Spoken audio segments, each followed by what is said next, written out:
prendre conscience et devenir conscient. Quand on prend conscience, on regarde le monde à travers des lunettes pour voir ce qu'il est réellement. Quand on prend conscience, on observe le monde, mais nous n'avons aucune influence sur l'observation dans son champ de conscience. Le mouvement de la conscience est linéaire, c'est-à-dire qu'il n'aborde qu'une facette de la conscience, celle qui est perçue dans l'instant par le mental. Mais alors qu'on regarde à travers nos lunettes, que le monde s'éclaire sous notre regard, on s'aperçoit que cette lumière est réfléchie dans notre mental. On n'a pas bougé, on n'a pas changé, on ne fait que percevoir ce qu'est la réalité. Mais nous sommes toujours la même personne.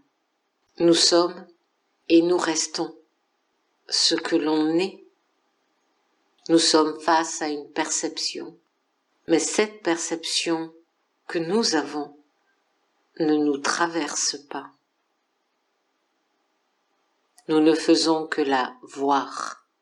C'est pour cela que nous sommes immobiles, que nous restons ce que l'on est. Nous prenons conscience. Devenir conscient, c'est devenir un observateur qui modifie l'observation dans son champ de conscience.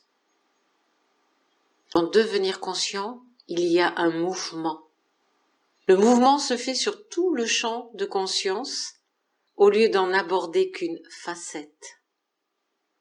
Alors l'observateur devient l'observation. Il devient la conscience observée.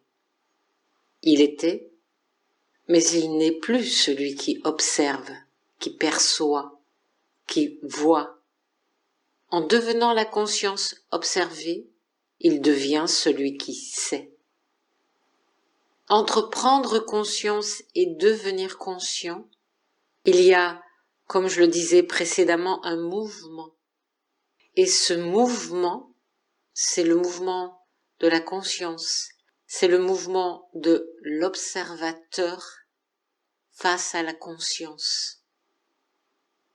Alors dans prendre conscience, l'observateur est en dehors du mouvement. Dans devenir conscient, l'observateur est dans le mouvement. Cette position de l'observateur est importante dans tout ce que nous allons faire pour évoluer vers un supramental, pour devenir plus conscient et sortir de la mainmise de l'astral sur notre mental, sur notre cœur.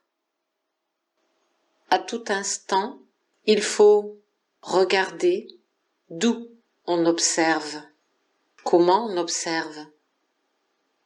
Est-on celui qui reste sur son rocher à regarder le monde, ou est-on celui qui est dans le monde et qui regarde le monde, même si l'on sent en soi une distance qui s'agrandit entre soi et le monde.